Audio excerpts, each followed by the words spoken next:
Welcome to my YouTube channel মা সারদা দর্শন and others view.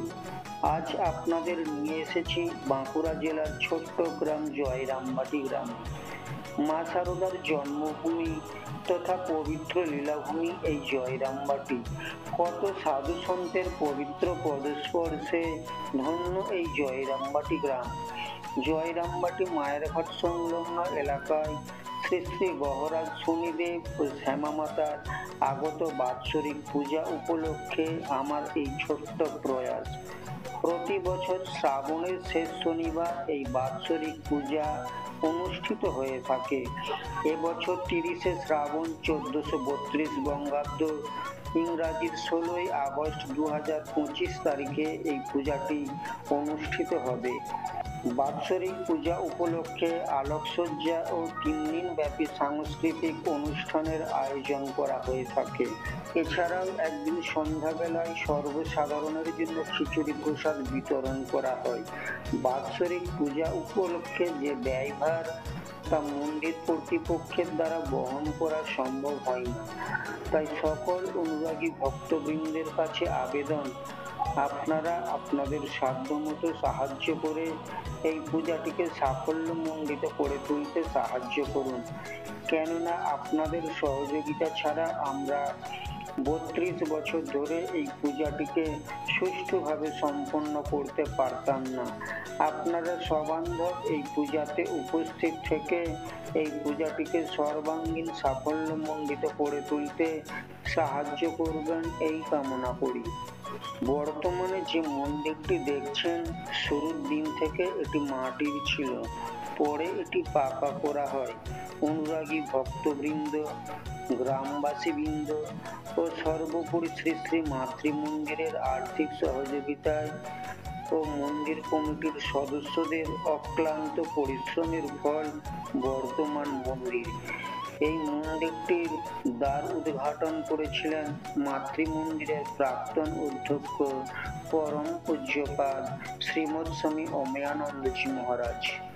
মহারাজজির চরণে জানাই শতকোটি প্রণাম। আসুন এবার আমরা জেনে নিই শনিদেবের জন্মকথা ও তার স্ত্রী তাকে কেন অভিশাপ দিয়েছিলেন। হিন্দু পুরাণ অনুযায়ী শনিদেব হলেন সূর্যদেব এবং তার স্ত্রী ছায়া দেবীর পুত্র। কারো কারো মতে শনিদেব সূর্যদেবের ছায়া থেকে উৎপন্ন, দেবী ছায়ার গর্ভে জন্ম নেন, তাই তাকে ছায়াপুত্রও বলা হয়। শনিদেবের জন্ম জ্যৈষ্ঠ অমাবস্যায়। শনিদেবকে তার স্ত্রী কেন অভিশাপ দিয়েছিলেন? পৌরাণিক কাহিনী অনুসারে শনিদেব ভগবান শ্রীকৃষ্ণের ভক্ত ছিলেন এবং সর্বদা কৃষ্ণের ভক্তিতে মগ্ন থাকতেন। একবার শনিদেবের স্ত্রী সন্তান হওয়ার পর তার কাছে আসেন। সেই সময়ে শনিদেব কৃষ্ণের ধ্যানে মগ্ন ছিলেন। অক্লান্ত পরিশ্রম করে শনিদেবের স্ত্রী তাকে বিভ্রান্ত করতে না পেরে ক্ষুব্ধ হন। ক্রোধে তিনি শনিদেবকে অভিশাপ দেন যে আজকের পর যার দিকে শনিদেবের দৃষ্টি পড়বে তার ক্ষতি হবে। পরে শনিদেব নিজের ভুল বুঝতে পেরে তার স্ত্রীর কাছে ক্ষমা চেয়ে নেন, কিন্তু তার স্ত্রীর কাছে সেই অভিশাপ ফিরিয়ে নেওয়ার বা খণ্ডন করবার শক্তি ছিল না। তাই সেই ঘটনার পর থেকেই শনিদেব মাথা নিচু করে চলেন, কারণ তার দৃষ্টিতে অন্য কারো অনিষ্ট হয়ে যেতে পারে। শনিদেবের প্রিয় ফুল নীল রঙের অপরাজিতা এবং সাদা বা হালকা রঙের কলকে ফুল। শনিদেবের প্রিয় খাবারগুলির মধ্যে প্রধান হলো কালো তিলের লাড্ডু এবং কালো মুসুর ডাল দিয়ে তৈরি খিচুড়ি।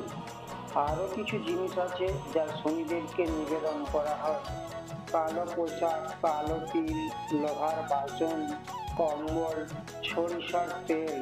শনিদেবের প্রিয় রং কালো এবং গাঢ় নীল। শনিদেবের বীজ মন্ত্র হলো ওম সম শনৈশ্চরায় নমঃ।